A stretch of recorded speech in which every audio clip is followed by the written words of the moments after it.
Vieja amiga oscuridad, otra vez quisiera hablar,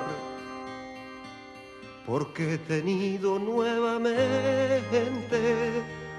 una visión que suavemente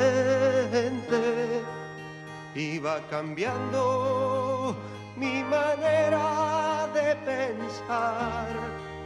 La oigo hablar, la escucho en el silencio. En sueños caminaba yo entre la niebla y la ciudad, por calles frías desoladas, cuando una luz blanca y helada hirió mis ojos y también hirió la oscuridad. La vi brillar, la veo en el silencio. En la desnuda luz miré, vi 1000 personas, tal vez más,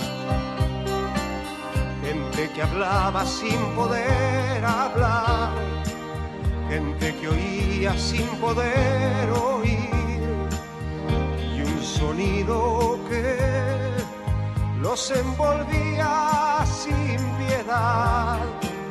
Lo puedo oír, sonido del silencio.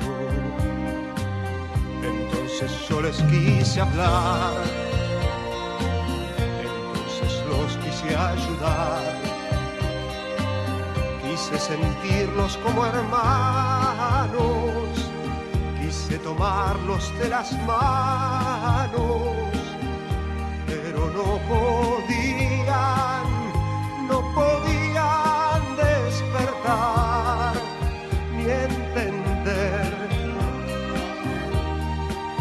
Me hundí en el silencio, se arrodillaban a rezar.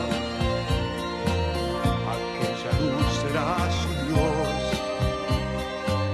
Yo les grité que despertaran, que la verdad allí no estaba, que los profetas no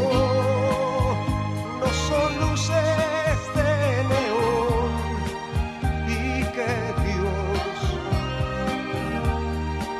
siempre habla en él